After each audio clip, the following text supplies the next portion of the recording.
नमस्कार मित्रांनो, काहीच दिवसापूर्वी ज्येष्ठ गायिका आशा भोसले यांच्या निधनाने संपूर्ण कलाविश्व मोठ्या प्रमाणात हळहळले होते. त्या दुःखातून इंडस्ट्री सावरत असतानाच आणखी एक दिग्गज कलाकाराची एक्झिट ही चाहत्यांसाठी खूपच दुःखाची बातमी घेऊन आलेली आहे.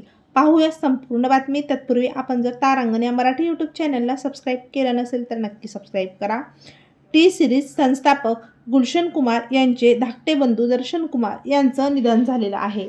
18 एप्रिल 2026 रोजी दिल्लीत त्यांनी अखेरचा श्वास घेतला. या बातमीने संपूर्ण संगीत विश्वात आणि चित्रपटसृष्टीत पुन्हा दुःखाचा डोंगर कोसळला. दर्शन कुमार हे प्रसिद्धीपासून दूरच राहणं पसंत करत होते. ते इंडस्ट्रीत अत्यंत दयाळू आणि उदार व्यक्तिमत्व म्हणून ओळखले जायचे.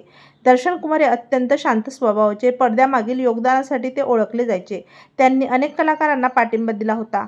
1983 मध्ये गुलशन कुमार यांनी सुपर कॅसेट्स इंडस्ट्री प्रायव्हेट लिमिटेडची स्थापना केली होती. हीच कंपनी पुढे जाऊन टी सिरीज म्हणून ओळखली जाऊ लागली. या कंपनीने भारतीय संगीत क्षेत्रात क्रांती घडवून आणली. परंतु 12 ऑगस्ट 1997 रोजी गुलशन कुमार यांचे निधन झाले. या घटनेने संपूर्ण देशभरात हळहळ व्यक्त केली होती.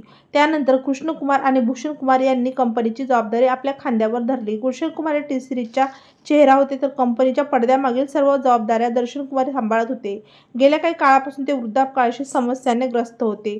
शनिवारी त्यांनी अखेरचा श्वास घेतलेला आहे. तेव्हा मित्रांनो, आपल्या तारांगण या मराठी यूट्यूब चॅनलतर्फे दिग्गज कलाकार दर्शन कुमार यांना भावपूर्ण श्रद्धांजली.